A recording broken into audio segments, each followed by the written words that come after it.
This is a recording of a January 24th, 2026 event, The Wisdom of Impermanence, Finding Stability in Change, featuring Lewis Brown Griggs.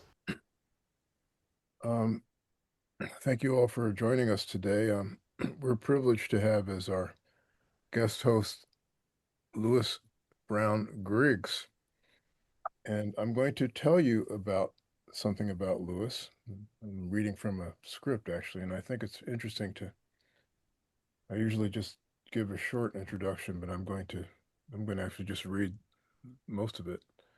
Lewis is an executive leadership coach and facilitator. He's been working in the field of diversity, equity, inclusion, belonging, and access for several decades and is now focusing his attention on enhancing white male leadership consciousness. He was raised in Minneapolis, St. Paul, has an Amherst College BA in political science and a Stanford University MBA in entrepreneurial management. His company, Lewis Productions, was started in 1982. He's created 2 books going international and valuing diversity, 23 videos and guides in 4 series titled Going International, Valuing Diversity, Valuing Relationships, and Human Energy at Work.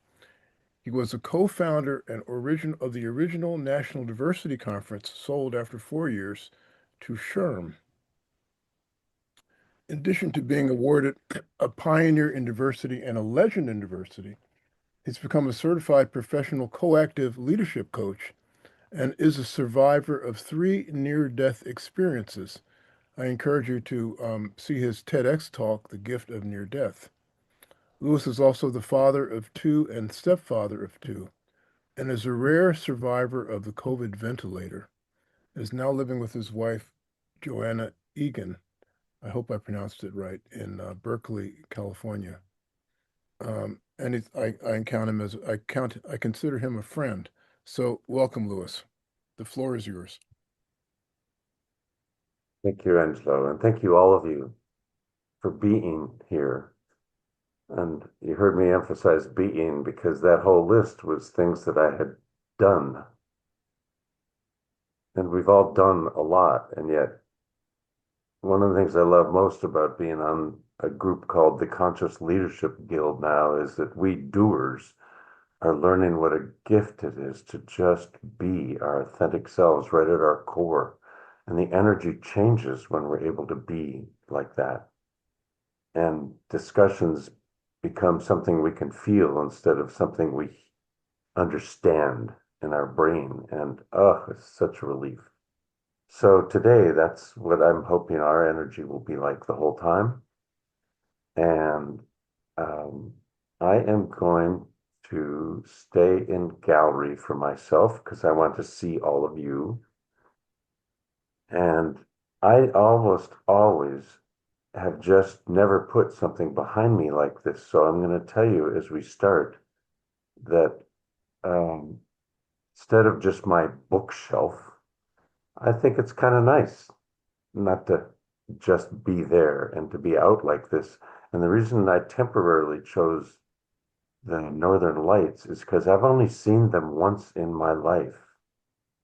When growing up in Minnesota, I did a high school canoe trip 350 miles north of the Canadian border, and where for 10 days I saw no human, only moose and moose, of course, ducks, and the fish we ate. Just 3 of us, high school guys, in one canoe. And in 10 days, we never repeated the same drop of water. We went from river to lake to river to lake to river to lake. And it was amazing. And the Northern Lights were there. So I love it. And yet, given where we're all sitting, I've never done this, but I'm going to switch and go to uh, which one do I click to go to the, oh, there. The reason I'm going to, Oh, you there. just did it. The reason I'm going to choose that one for now is because our impermanence together is what we're going to feel and focus on. And And since I've had the experiences of being not only out of this body, but out of this world, a phrase we've never really felt what it meant before, as much as we're able to now, I'm going to leave this while I share. And then the other thing I want to say before we start is that this 90 minutes or now whatever it is, 75, is going to be much more interactive than just hearing some guy talk. And most importantly to me, I want to do my best to have you feel in your own life experiences if, let's say, some of the biggest learnings I had being out of my body are ones that you have experienced. Okay? And we all go through different pathways and have different detailed experiences, and we all come closer, no matter what doorways we entered, we come closer to meet one another with similar feelings and experiences. And it's so wonderful. And that's where I want us to be today. Okay. So I do my best to share them, having them not be about me, but about learnings that maybe we all can relate to. And if not, take something new. And once we're interactive, we take something new from one another. So, all right. So the best intro is that in this lifetime, and yes, I'm a believer in prior lifetimes, that this soul, language is just language, so whatever you believe, translate it your way. But I'm aware of having had a prior life with my current daughter and my current wife and my prior wife, the mother of my two children. And she doesn't believe it, but I know it's true, and my daughter knows it's true, and my current wife knows it's true. And I only learned to really believe all of that when I've spent the life being raised in this body of a totally stereotypical 14 generation, all Anglo. That's a lot of righteousness in 14 generations to make sure that they were sleeping not just with someone who was white. That wasn't good enough. They had to be English and Scottish Anglo. And therefore, I was raised with the privilege that came with that. That all started in Connecticut and then in Minnesota. And having been raised in that body, all I knew, if we had my bookshelf here, you'd see the book Caste. All I knew was what it was like to grow up in a caste, which felt, of course, very privileged. I could do whatever I wanted. But I wasn't seen at my own inner core, and we all know what that feels like. No matter how much we were loved or not by each parent, none of us felt 100% seen unless your parents were the most amazing. And we had to discover our own inner self. Well, I never had discovered my own inner self because the outer self was totally successful getting away with everything that I did as long as I did it the way they liked it. And so at age 29, which is often true for males, because remember, our brains don't develop as quickly as integrated as females as soon. So even at 29, after successful 8 years after college doing various jobs, I still felt like I don't know what I want to do when I grow up. So the universe, the source, call it what you will, decided I need to be taken out of this body. So it was arranged that I totaled my automobile here in Berkeley, California, and I left and went through what we call a tunnel into absolute pure light. And wow, already my life was changed. Because in all the pure light outside of the earth, which is why I kind of like this background now, really, all of the light I could only experience, language again never being enough, as the source of all energy, all light, all consciousness, all knowledge, all love. Wow. And in that source is where I actually experienced, which is why I believed this other thing in my prior lives that I was learned about afterwards. The source from which we all came from, our souls before they entered these bodies. And this, just as we look around with the 12 of us, just that alone is amazing. If we can just imagine, if you don't believe it, just imagine every one of the souls in these 12 bodies came from the same source.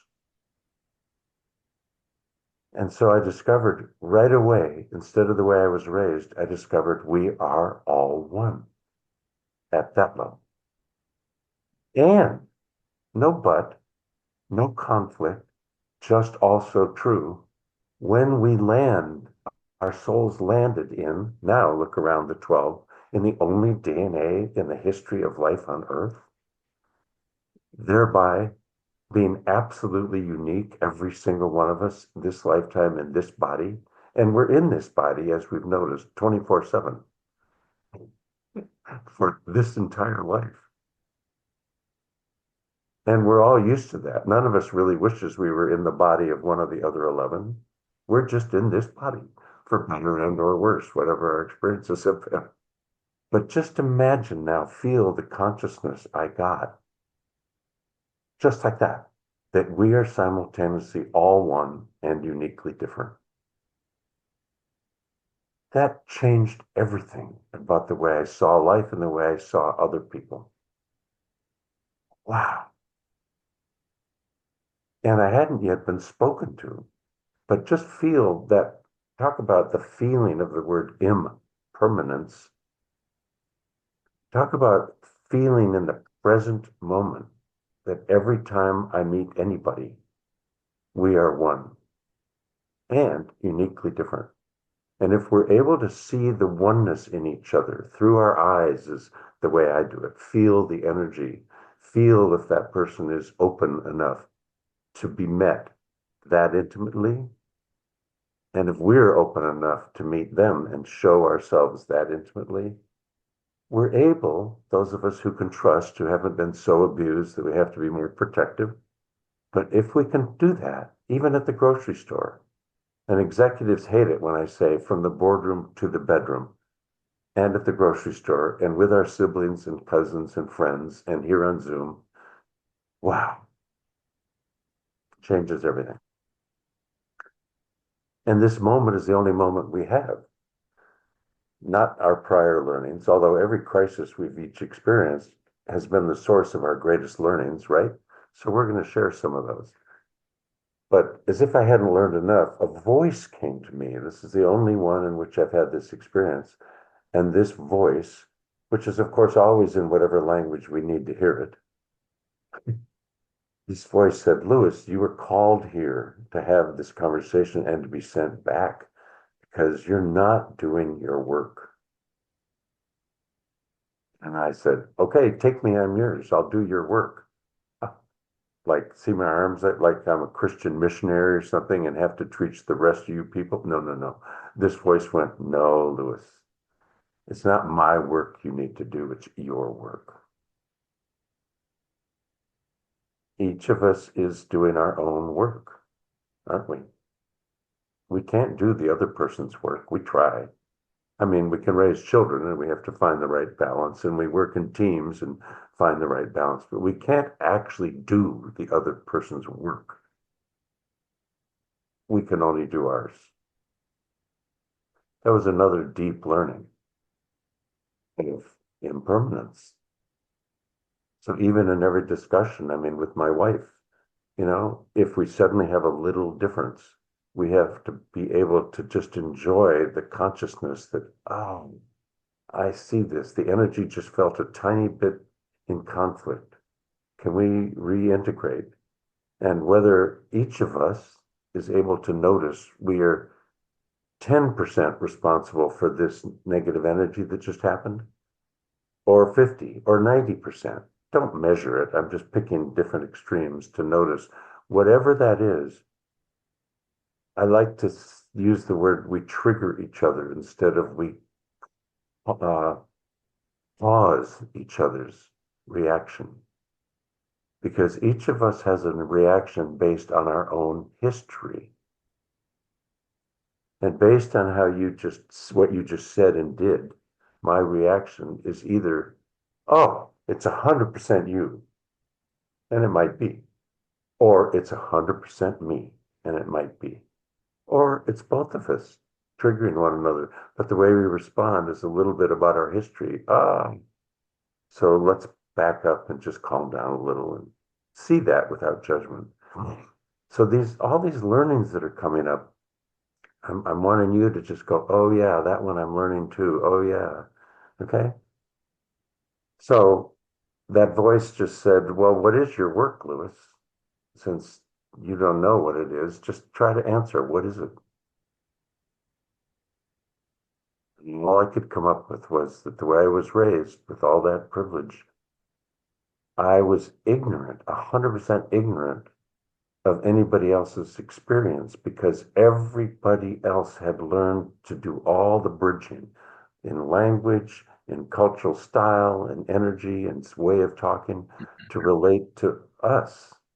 And that left me trapped in a caste, so ignorant that I didn't know how to relate to anybody that wasn't in that caste. That was lonely. It wasn't abusive, except in the subtlest way. It was just lonely and ignorant and ethnocentric and boring. And so when I said, that's what I think, that's how I was raised, the voice said, well, then that's your work. And I was sent right back down. And that's why and how, as impossible to imagine as was true, I became, with my global wife and multilingual global wife, who knew all this stuff that I didn't know, when we created the first diversity training in the country in the early 80s. And the purpose of it, she said, in her wisdom was, oh, we have to do this to teach other straight white men who don't get it how to get it. And you're it, Lewis. And I went, how can I help if I'm the problem? And she said, that's exactly how. So I can only teach what I've been able to learn. I bet you can all feel that you can only teach what you've had to learn in your own life experiences. And I don't mean in a class that you read it. I mean, feel it.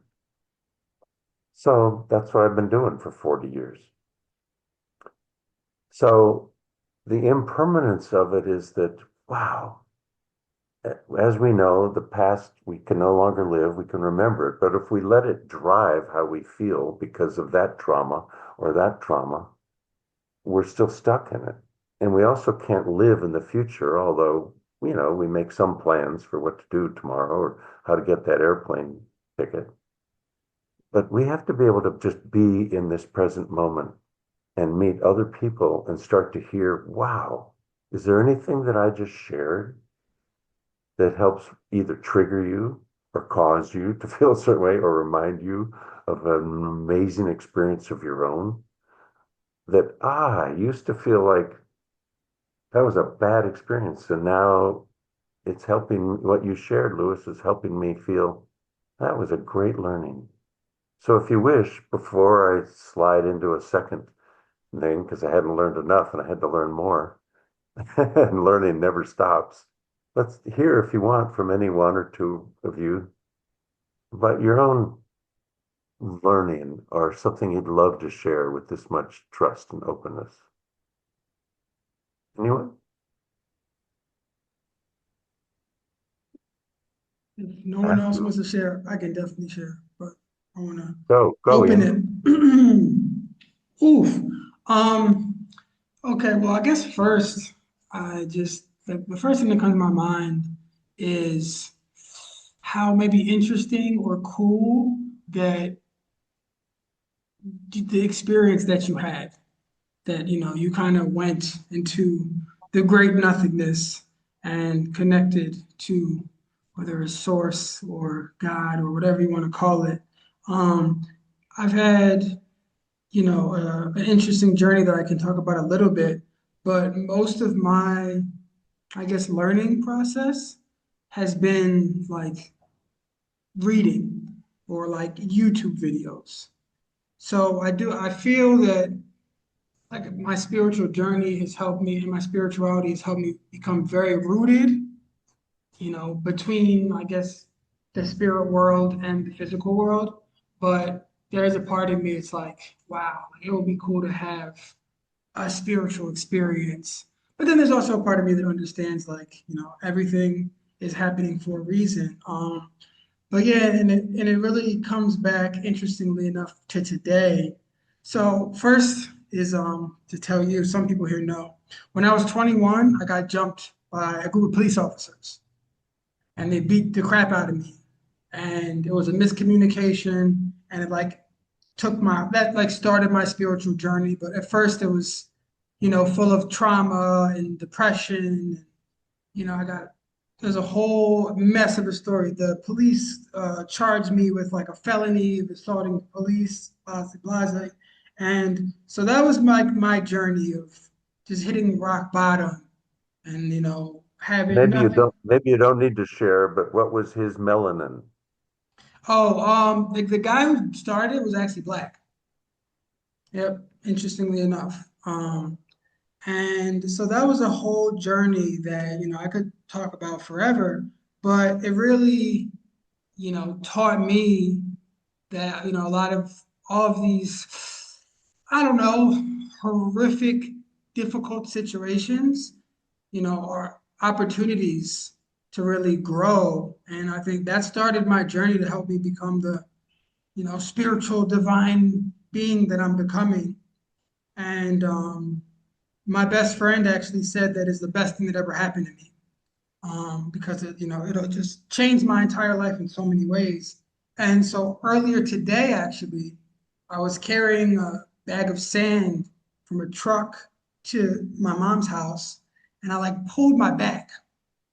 And I'm still feeling it. It's actually getting a little better. It's affecting the way I talk. For those who know me, I sound a little crazy, but it was horrible in the moment because like I'm just feeling really bad back pain. I'm thinking of like, oh, is this gonna be permanent? Is this gonna last forever? I'm struggling to walk. I can't take a deep breath, although I'm getting better.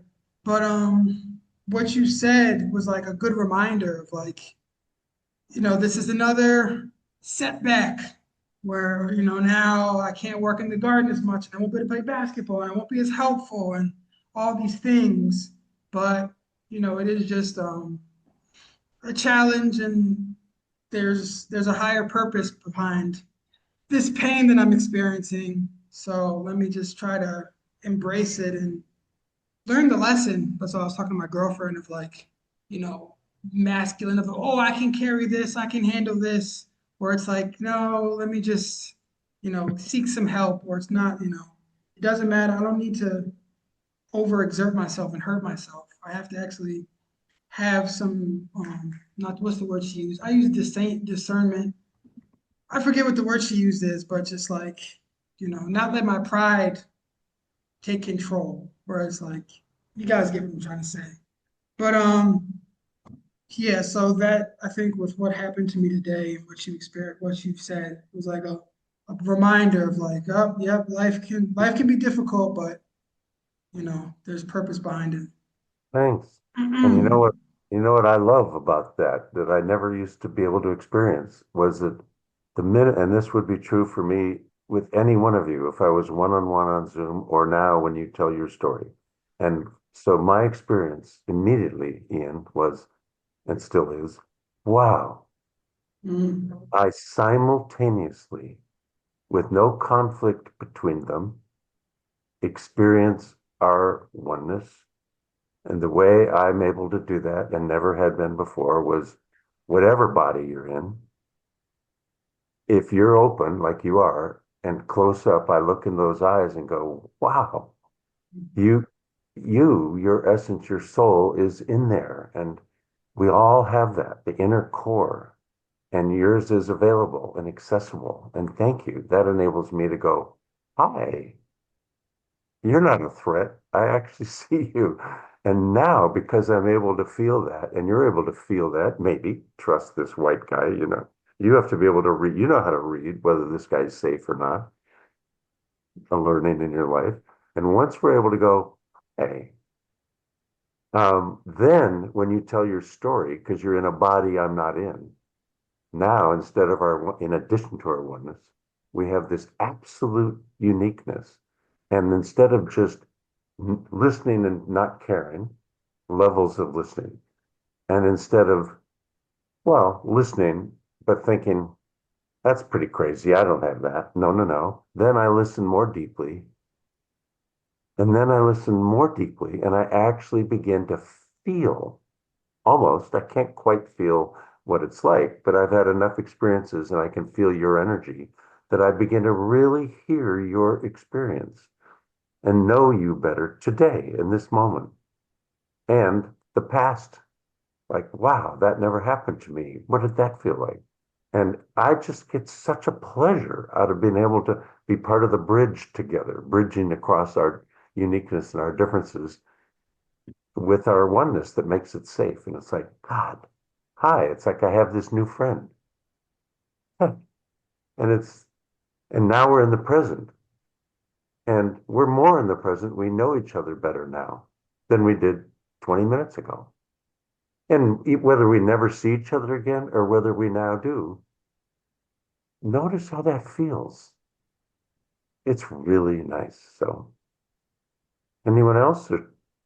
Yeah, I'd like to share an experience. It's not really about trauma, really, but so those of you that live in Philadelphia probably know the TLA Theater. Can I get a amen? Lorraine has no idea about the TLA. Amen. Amen. Amen. Yeah. Yeah, me and All right. Ski know So, about the so deal. many years ago, I'm in the TLA Theater, and we can't get into the actual movie part. Um, so a bunch of us are just sort of standing around, waiting to them to let us in. And all of a sudden, I had this. I looked around, and I had the clear, visceral sense of my connection to everyone. In other words, I remembered when I would pass so and so on the street, and it's just I'm not doing a very good explaining it, but I saw not just the people that were there in the physical moment, but also our connections. So maybe I would see someone and I would say, "Oh, I would see so and so when we crossed over Fifth Avenue, Fifth Street. That's what it's called in Philadelphia." I had this real visceral connection of the connections that all that I had with everyone in that theater. And the not to get too intellectual about it, but the Chinese have a wonderful way of they use this word. I don't know if it's Chinese or if it's Korean, but there's this word called ennui. Some of you may have seen the movie Past Lives. Um, what in a way is like kind of a less mystical way of talking about karma. It means interwoven relationships. And there's a saying that, and this is a patriarchal saying, but that's how the world has been. Whenever a man's robe touches another man in the street, that's deep interconnection. And I believe that since I don't mean to be too mystical, we're in this room for a moment. We're connected in we are connected. But I don't always feel this connection. I don't feel this overall sense of oneness, but it's present.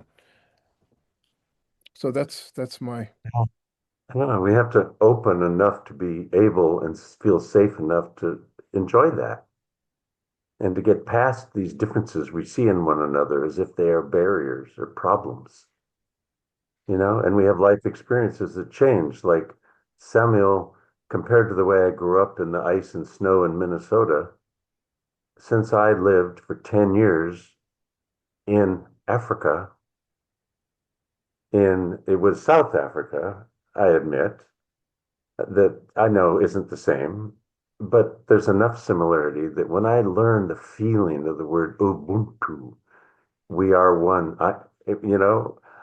We're all one because you and I are both one, etc. And then when I went to camps in huts and met African children who came out and touched me and like, what's wrong with your skin? You know, and God, it's just helped me so much to go, my God, this little child I can already love just as much as I love my own two, you know? So, and I also learned from Africans. Now, stereotyping, I'm talking about, and everything overlaps, right? We all have mind and body and spirit. But I learned from my experiences that Africans, whenever they speak, are speaking more from just their inner self and their heart. I can feel it than are most Caucasoids and most Asians and all the mixes in between. It's just like, wow, they're more connected to the oneness in the earth that we all share. A little bit, a little bit. Anyway, hi, it's nice to be with you. All right, so how do we keep learning?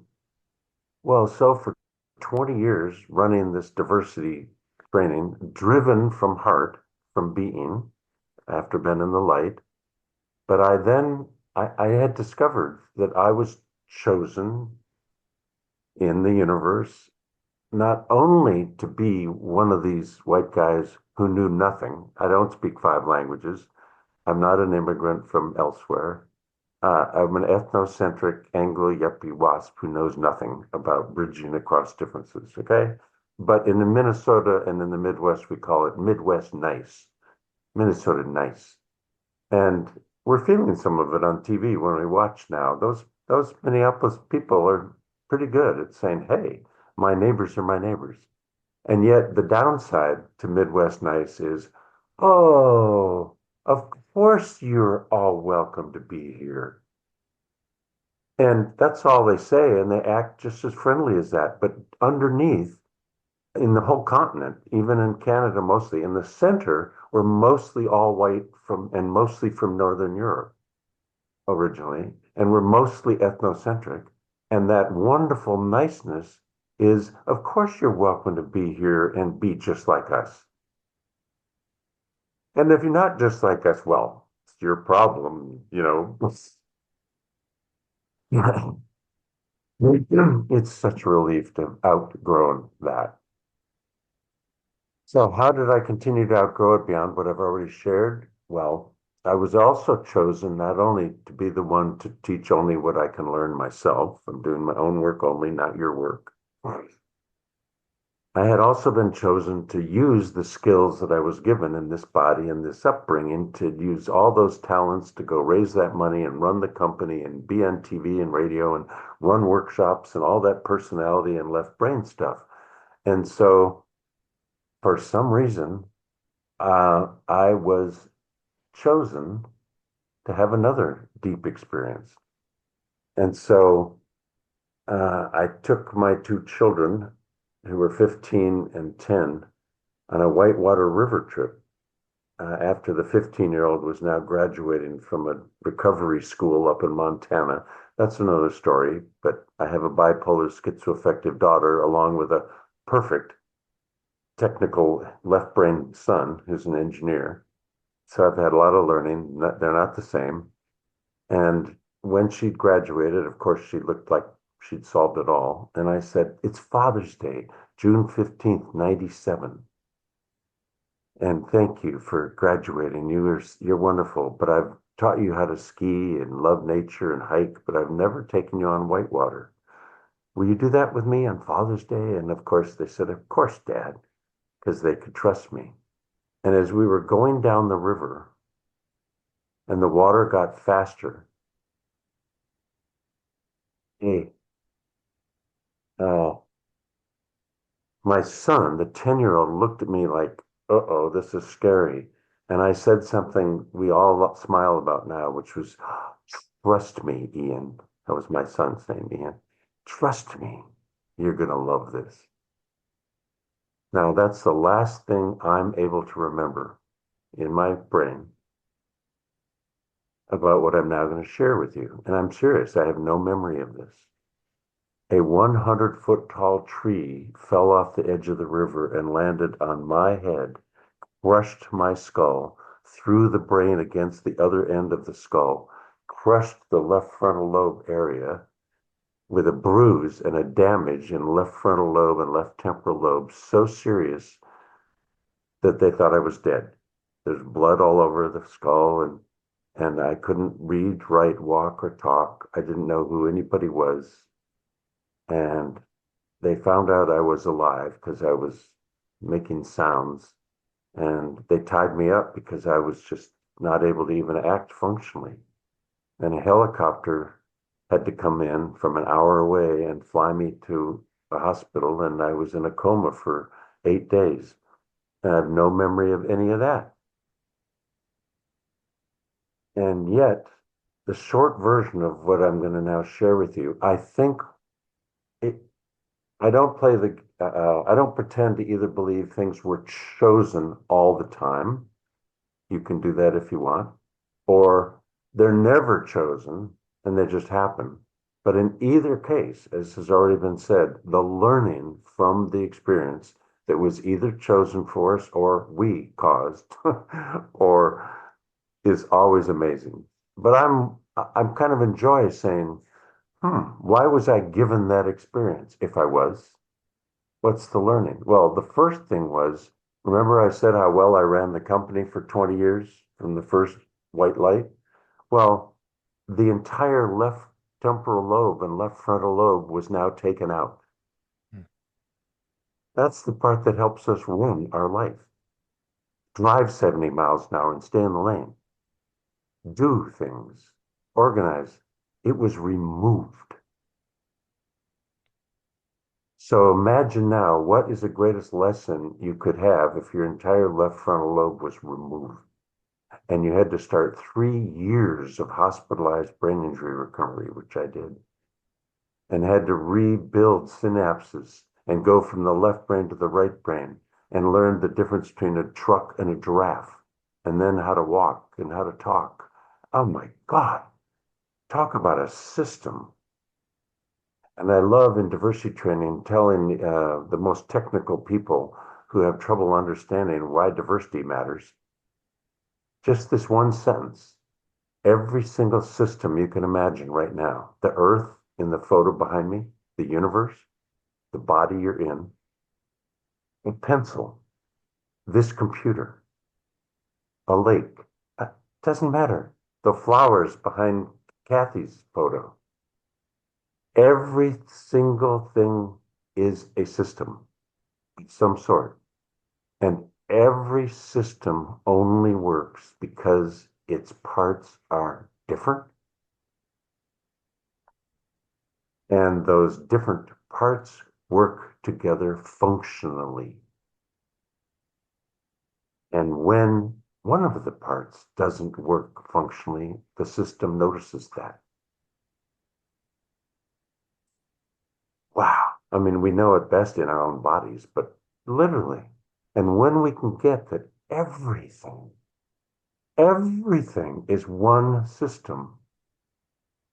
And when the parts break down, when we can't relate to each other functionally, look what's happening now in this country that we thought was making so much progress in the last 60 years since the 60s. At least Bill and I remember. And maybe Lorraine is our age, maybe Lori is our age, but wow. Now, we never thought we solved it all, but it was getting better. In fact, a famous Black leader, Malcolm X, is the one who said, yeah, we've made a lot of progress. The knife used to be a foot deep, and now it's only 6 inches deep.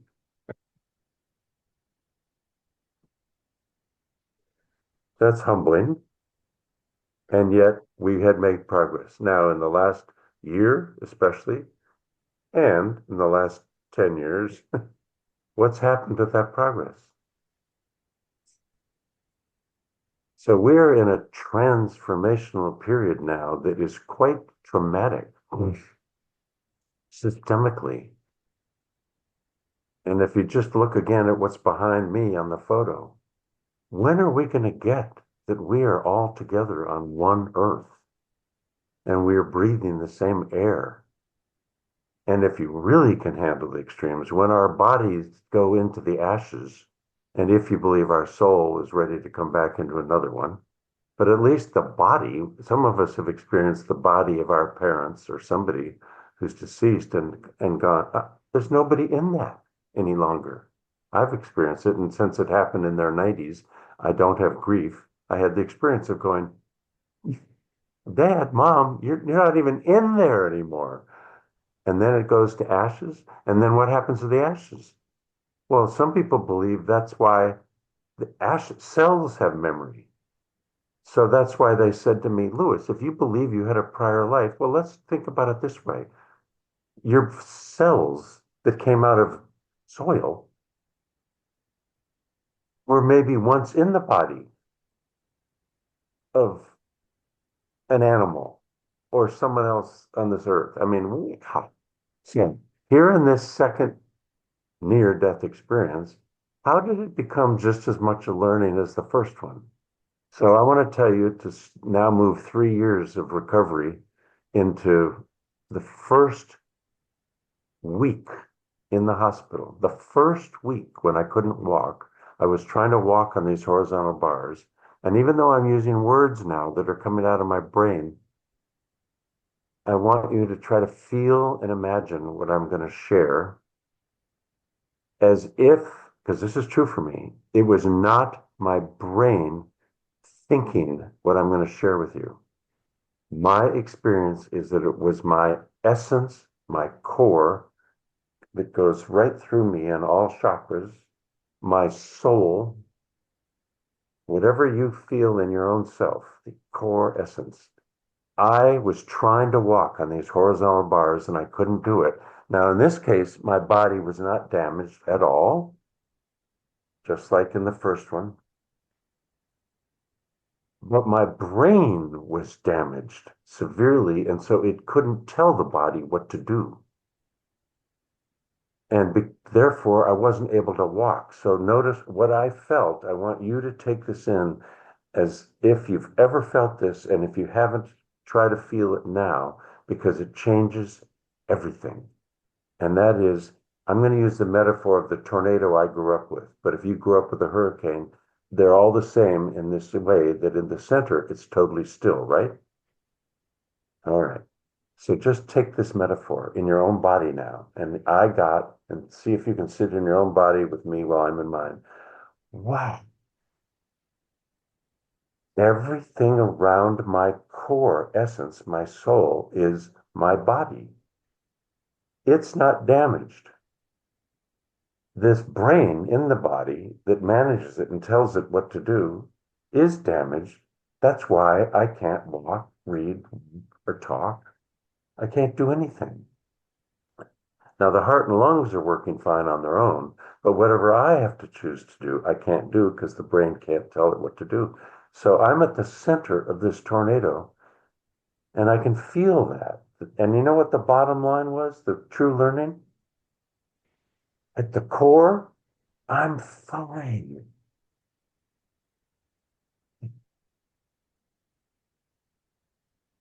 I'm fine.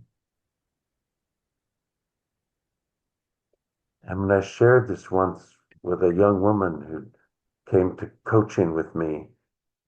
And I said, I can't relate to that. I mean, the lucky thing of my life is I've never been either a perpetrator or a victim. I don't understand what it feels like, but I could imagine what you felt like being sexually abused. Ugh. And she went, "Thanks. Just helped me. My body was raped. Why? The soul can't be killed. It isn't damaged. I have memories. They're all true. And yet, at the core of this system, my essence is fine. And I'm now in the present. Yes, I have memories. Yes, I can even remember feeling, but I don't let it rule me as I'm fine. I'm in fact 100% fine at the core. I and each of you at the core, and we can look around and see that, feel that, trust it. you're 100% light and love and energy and spirit at the core. And you're just as okay at the core as I am. Yeah. From there, what other experiences can we share? Well, either you already knew that from your heart attack or your stroke or your car accident or your broken leg, or you just helped me now realize, wow, I am okay at the core. Somebody share something like that and how impermanent that is at the core. And it's always been, and it will always be, no matter what else is happening. And by getting that, it helps us deal with whatever else is happening now, like not trivially, like, oh, well, it's just happening. No, I don't mean that. I mean, this is terrible what's happening. And I am at the core here and dealing with it in whatever ways necessary and appropriate to either help myself recover or to help you recover.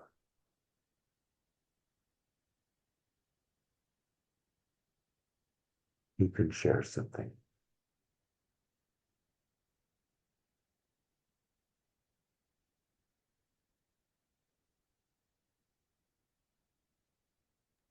Hi, sorry, I'm still, this is Amanda speaking. I'm still on no video just because I have contractor here and my dog came in like during that. But like you were mentioning, and I thank you for sharing all of your light with us. Um, I don't even know how to gather my thoughts sometimes with all of it. But like Ann and I like we went to school together and stuff like that. My father is a police officer in Philly, which is like what? So and he hasn't retired yet, like bless his soul, but you know, the I think the propaganda and like the political shit sometimes, and excuse my language, I'm trying to speak appropriately because I don't Quite know you right. guys, but Quite right. It's not um, all your thoughts, it's what you're feeling that we can feel. And right, shit is a word we all understand because I think exactly. we all Um, have it. Okay, and, keep well, going. and I mean, it's just I don't know. I sometimes I feel like I'm just not doing enough to continue to let my light shine, if that makes sense. But like you were just mentioning, is like at the end of the day, like no matter what, like I know who I am and I know it's okay, right?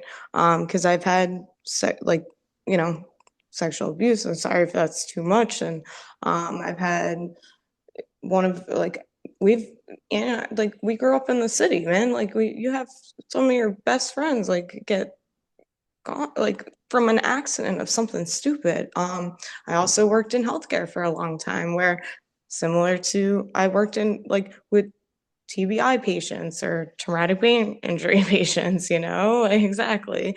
So but none of that I don't know, just I feel like the last couple years it's just hitting me a lot harder than it ever has.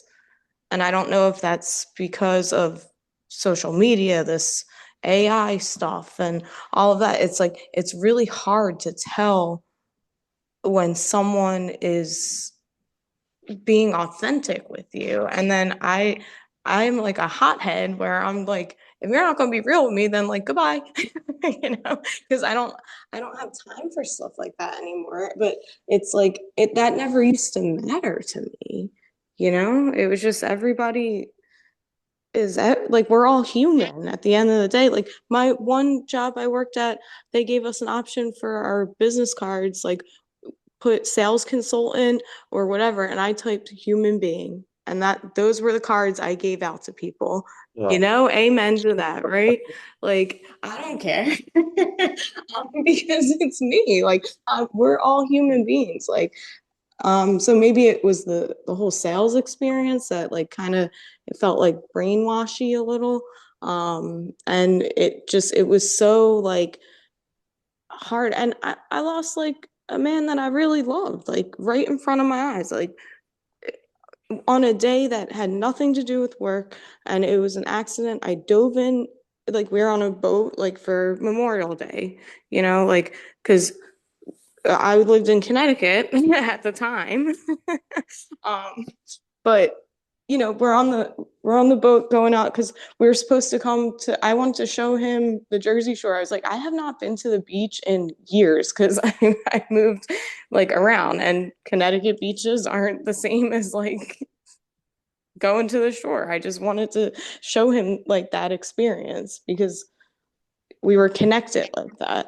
And I know he's still with me like constantly, but it's really hard to like shut that up sometimes from any like I just call them my angels like, but I don't like I don't know what I'm just spiritual like, so I don't Wow.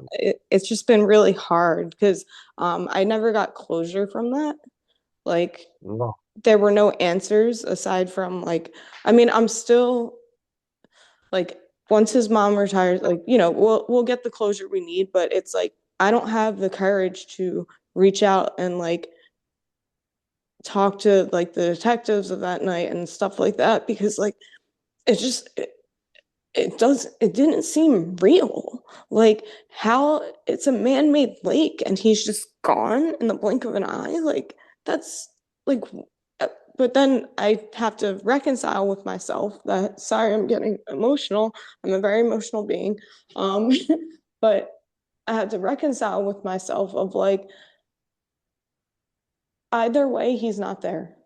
Like whatever that accident was is an accident, right? But he's with me forever. Somehow Wow. he is like that's how deeply we were connected, but it's just I don't know, it sucks. um, I get anxious when I'm like afraid to lose more, Yeah. because You I know don't what? know if you know the poem by Shel Silverstein. It's like some silly poem that we used to read, like I don't know, in like growing up in someone's attic, like, and it's just like how many, how much, Can I call you Sky?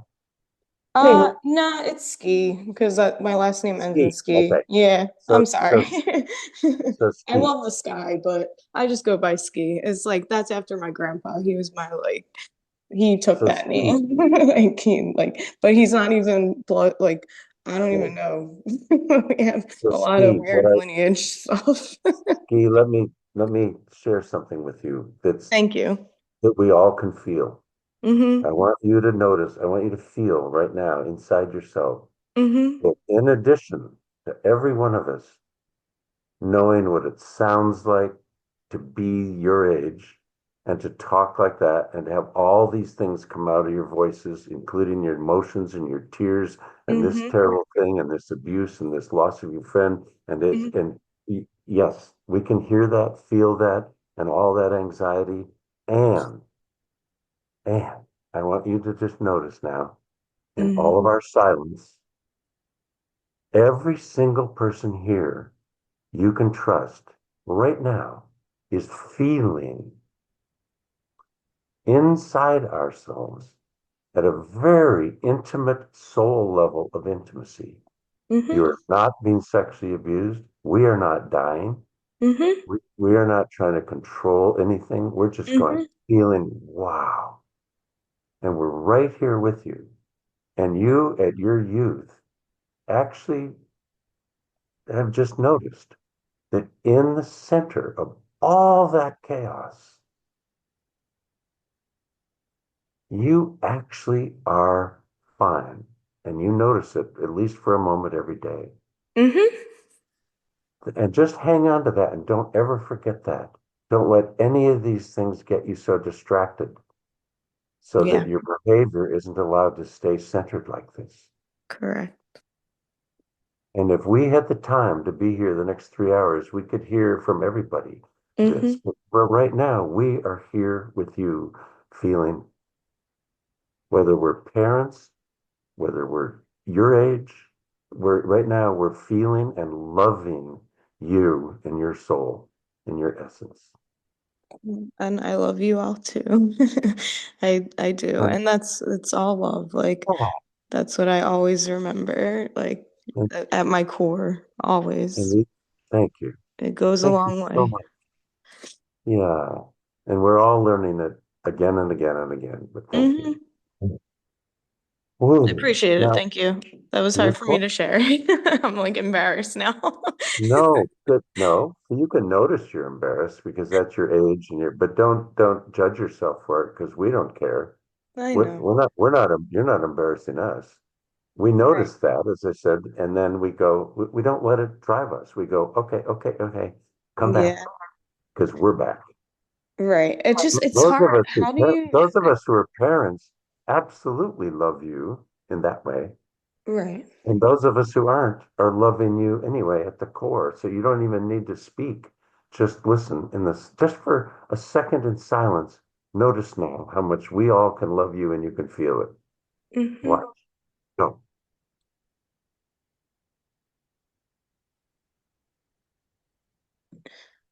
Bad, huh? Yeah. All right. And the So sun, now, sun we only, shining. yeah, exactly. So the last huge thing I learned, as if it wasn't enough that you can all, this one will help you too,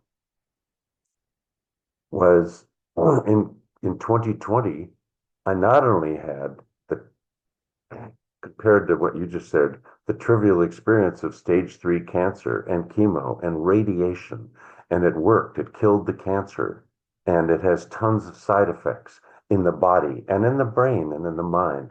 But so what? I keep being shifted into, I just see me. I don't want to just see me. I want to see all of you. Gallery. Okay.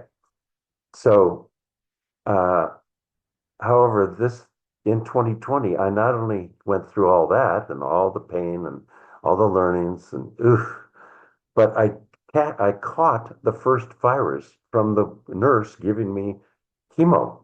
So in early 2020, I had the COVID virus and it attacked the lungs and the heart so quickly that when we were in the beginning breathing, I want you all to imagine now that if you've had this experience, you've already had it. And if you haven't, imagine that you're not able to breathe.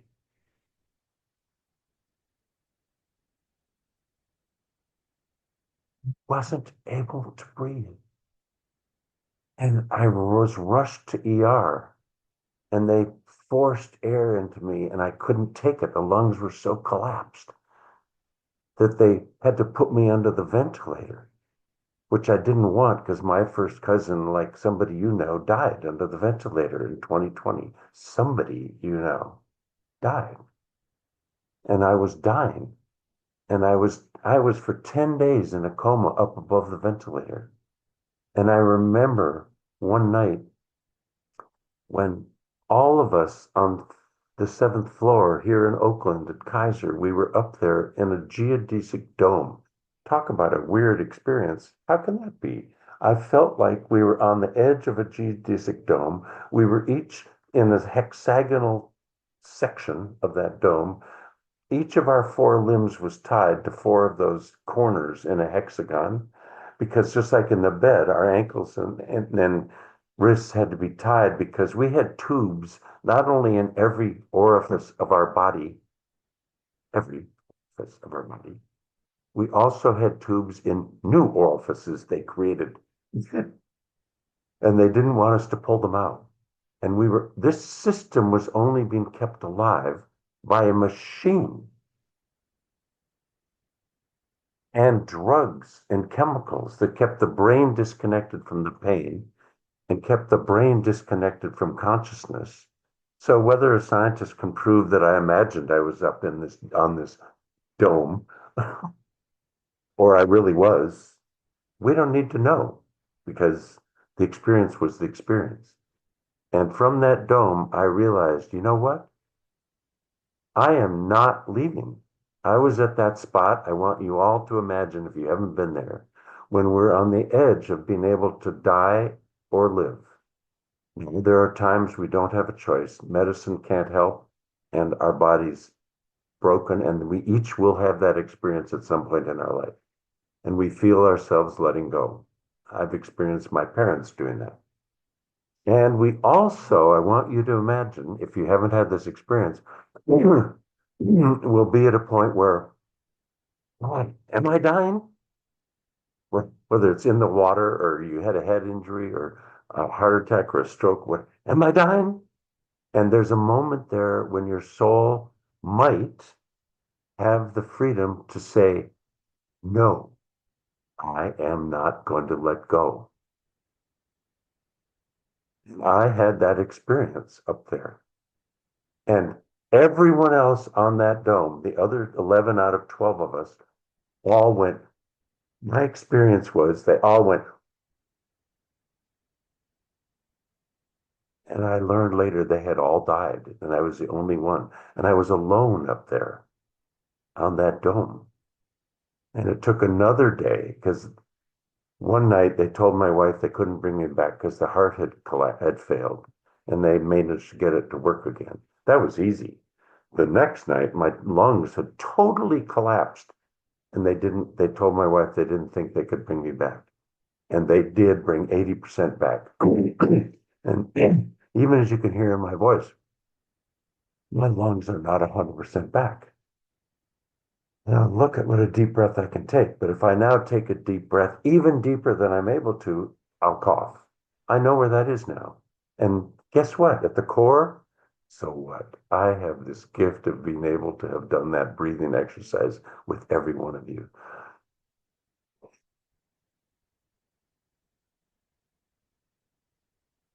So that last night up there, after knowing that I want to come back and with the love of my life finally, I love the two children I co-created with my prior wife. We are so great friends. I'm finally with the love of my life. I love my two children and her two children, and I don't want to go. You will sometime have that power, if you haven't already, to say, I'm staying. I'm going to deal with whatever recovery is necessary, and I'm going to deal with whatever Eastern or Western medicine is helping me if I'm so lucky to be able to stay. My part is I'm hanging on. I'm hanging on to that pull-up bar way up in the light, and I'm not letting go. And not only am I coming back to love and spend the rest of my life in this love that I'm feeling with my wife and my children and each of you. Seriously, what a gift to breathe together and see each other and love each other as one and as unique. God, this is fantastic. And not only that, my diversity work hasn't finished because I just watched George Floyd being murdered with the knee of a policeman. Now I'm still watching a woman being shot unnecessarily, and et cetera, et cetera, et cetera. And at the core of all of that, it's not that I can ignore any of it. I'm still in that center of the tornado. Wow. I'm breathing pretty well. My lungs working. I'm playing tennis again. I have to wear braces on both ankles, both wrists, both ankles, both knees, and one wrist. The other wrist is okay because I just throw the ball up. And I'm here with you. And I can drive 70 miles an hour and stay in my lane and even change lanes. But when I'm doing that with the part of the brain that's recovered, at that moment, I'm not closing my eyes and breathing and feeling. So we now have to mix the doing with the being. And we did whatever we needed to be here together.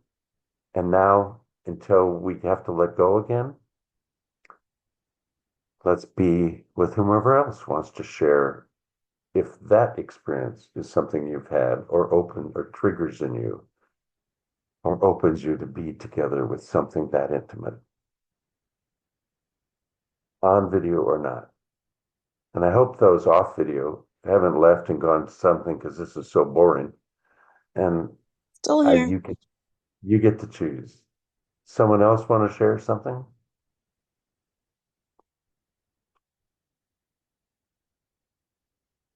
Bill, I've seen you have feelings through a lot of what I was sharing. It's not all strange to you. You must be about as young as I am, right? And you get younger every day with your wisdom, don't you? Hopefully. Um, yeah, I mean, I guess one thing that you just said that I can, resonate with was this, which is interesting for me too, was about dying, and you have a choice because just like in the last few weeks, it's I've been through a lot recently, okay, in the last year, but the last few weeks it was like, ooh, is this really catching up with me now? And I was wondering about that. I don't know, but maybe it is. So is it coming soon? Hmm, maybe. I don't know. So, and then I would worry a bit and then go, hey, everything's okay. And then sometimes when I couldn't sleep, then I would try to meditate. And then I would get into a very nice state. It was almost like, oh, I'm ready to go right now, like in this state, right where I am. And it's okay. Um, I was thinking, and then, but you said like you wanted to stay. And I've been influenced, I guess, by spiritual teachers who say, that if you are still attached to something in this world, you'll come back in the next lifetime to to go through that experience and to have it.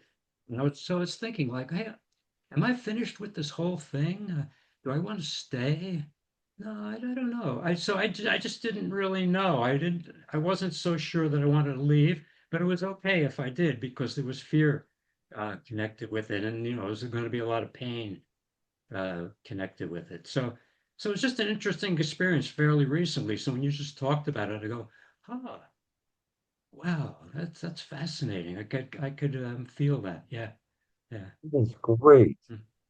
So thank you, and hope you keep allowing yourself to feel that right at the center of your own tornado's body and world experience around you. That whether it Yeah. happens next week or next year or 10, 20 years from now, I want to tell you very briefly that as my father at 92 made a fall and he started to break down a little, and I said, I've shared with you all my experiences out of body. Do you feel like you're ready to leave now because of this? And he said, No, son. Every morning I get to wake up and love your mother. I'm not going anywhere.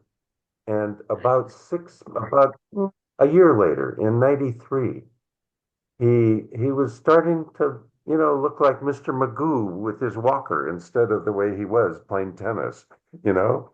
And and and he'd be in bed and I'd say, "Well, what do you feel now? Do you feel like you're ready to go or are you still enjoying life?" And he went, "Hmm, that's a difficult choice now, my son." Sort of like he really did. And then 6 months later, when my mother was reading to him and he was lying in his bed, he took a nap and he came back. And when he came back, I was with him. And he said, "Oh, I've just had the most wonderful experience. I've just visited my friend Bill. I haven't seen him in years." And my mother said, "No, darling, Bill died 6 years ago." And I went, "Shh, mom, mom, mom, dad, you did visit him. See, I shared with you, you are visiting and you just came back and you're sharing and experiencing what I said you would experience when you leave. How do you now feel?" And he said, I think, I think that's okay. I think I'm ready. Thank you, son. And I kissed him goodbye because I was down in Santa Barbara and I had to come up to be in time to watch, the Vikings win that game or some stupid human thing. And and I said, "Dad, And if you don't live, I know you can't watch it now. I'll tell you if we won or lost, because he and I grew up in Minnesota. All right. He said, "Okay, son." And 2 days later, and my wife kissed him, and they loved each other. And this man looked up with light, the light in his eyes, having this woman kiss him and say goodbye was just, he was so happy. And 2 days later, he passed because when my wife was reading to him, my mother was reading to him, the nurse came in and said, "Mary, he's left." And she didn't even know him. So, again, we have only a few more minutes. So you're going to be in charge as you want, Angelo. But if anyone else wants to share anything quickly before Angelo tells us the time's up, Bill, thank you for that. And those of us who haven't Thank you. shared that will someday. And Lori, I noticed you're feeling a lot, which either means you don't have to share anything, but I want you to notice what it feels like to be so seen, even though you're on the cell and you're smaller and look further away. I and all of us can feel how present you are and how much you're feeling about some of these things, and they bring up experiences in your life. And you can share something now if you wish, and you don't need to at all because I'm just enjoying feeling it with you.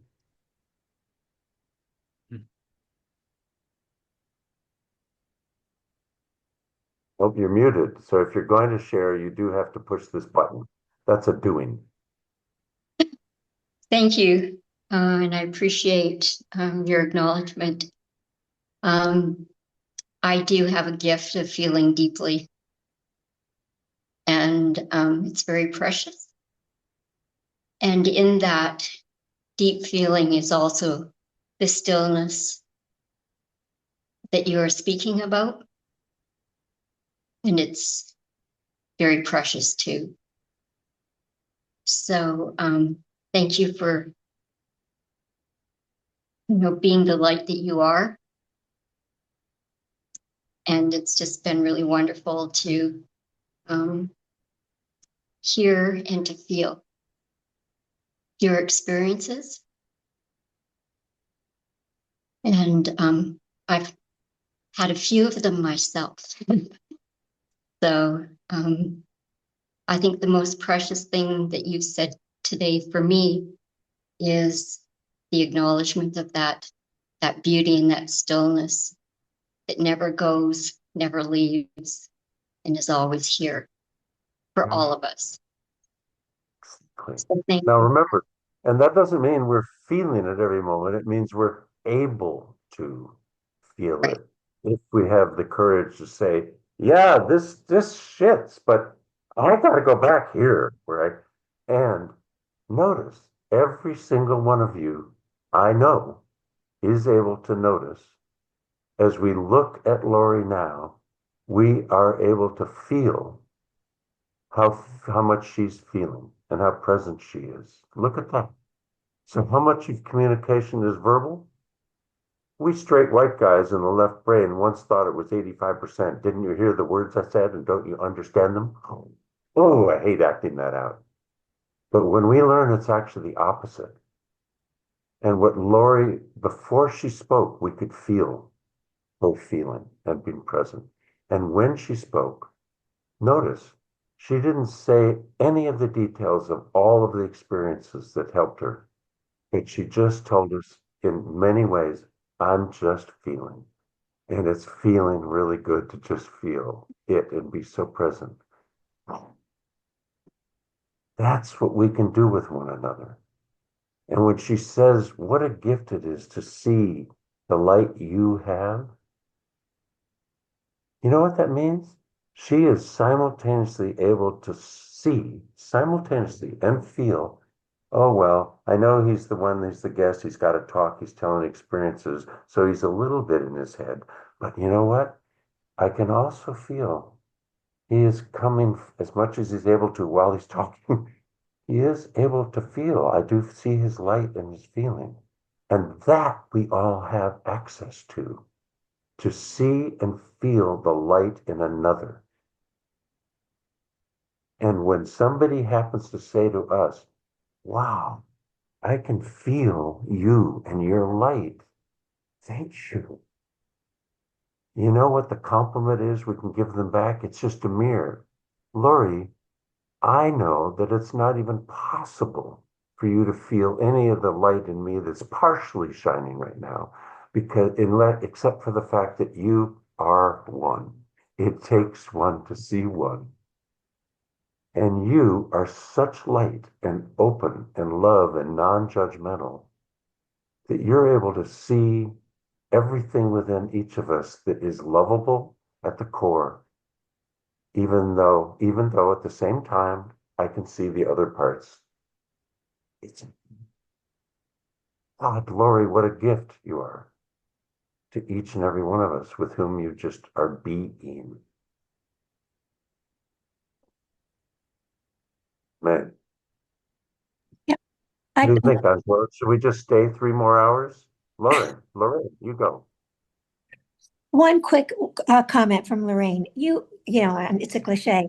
You are amazing. You really are. Your stories, your light, your experiences. Thank you so much. Just thank you so much. This has been wonderful. Thank you. Everybody. We were able to notice Lori's energy just sitting there. We can feel it. We didn't notice as clearly Lorraine's. And no, we didn't notice in silence and stillness. But the minute she opened her eyes, we didn't know what was going to come out. Now notice what came out. Just as much light and energy and soul and spirit as we can see in Lori. Now look at it in Lorraine and watch her light up and smile because she can feel seen. Yeah, that's me. Pretty Isn't that pretty great? light. It's, and we can all do that with one another. Look, Samuel just smiled. Did you see the light start to come out? I mean, oh, and there goes Kathy. Her smile just started. Okay. Okay. And Okay. then I have to be done. And there's Ski. Even though she's muted, we can't hear what she's saying, but we can feel her energy at that age. And at the core, we love her. I love you guys too. No, we're trying to set up my TV finally before a snowstorm. You do that. Thank you, Angelo, for creating a group like this and a time like this. Yeah, I wonder if we can all just give maybe one word that we're feeling just to close us out. And I'm going to first of all say thank you, Louis. This has been wonderful. And I don't know if I have a word. I guess gratitude. That's my word. I'm grateful. Good Yeah, word. my word would be appreciative because I'm dealing with some pain at the moment. So I think this was perfect timing to remind myself, what that there's purpose behind it and then it'll be all right. Thank you. Can second that. That's why when I shared, I was laying in the sun, like where the way the sun comes in, the only time, this time of day, But very grateful. Thank you. I would say just calm. And also, Ian, did you take ibuprofen? Just checking. No, Yes, he won't. Do I told him to take stretchies. Tylenol. Stretchies. Well, but if yes. you take it, it'll make all of your swelling go down, which is probably causing most of the pain.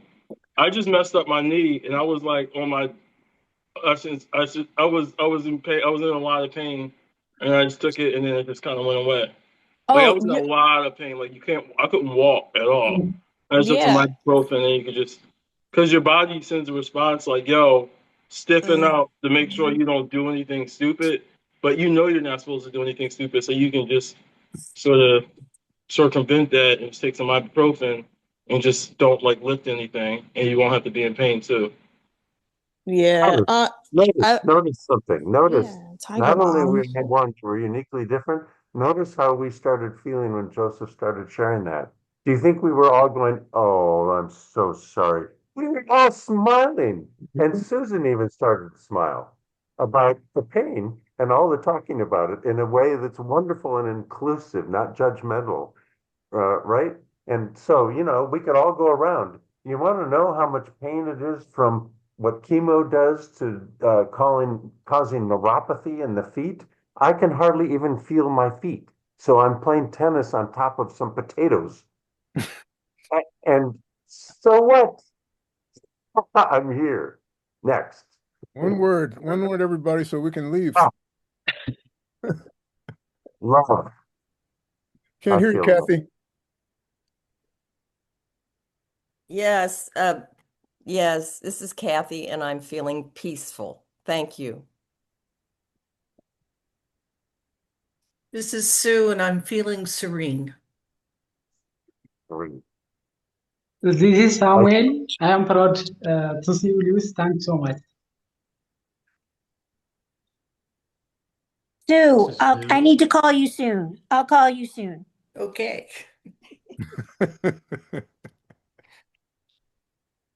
This is Bill. I'm feeling alive. Yay. Good one. Feel your aliveness. Lori.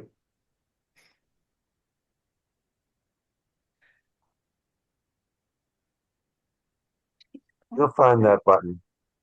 I guess we don't need to hear your words. We can feel you. Oh, Joy.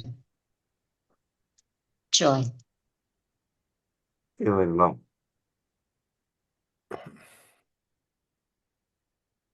Thanks, everybody. Thank, Thank thank you. So you. much. Thank you, Angelo. Thank you Take guys. it, Have a great day. Thank take it you, with you. Stay everybody. warm. Please. Stay safe. Or yeah, and safe, Carry it please. with Take you. your center and your core with you everywhere, no matter what else happens.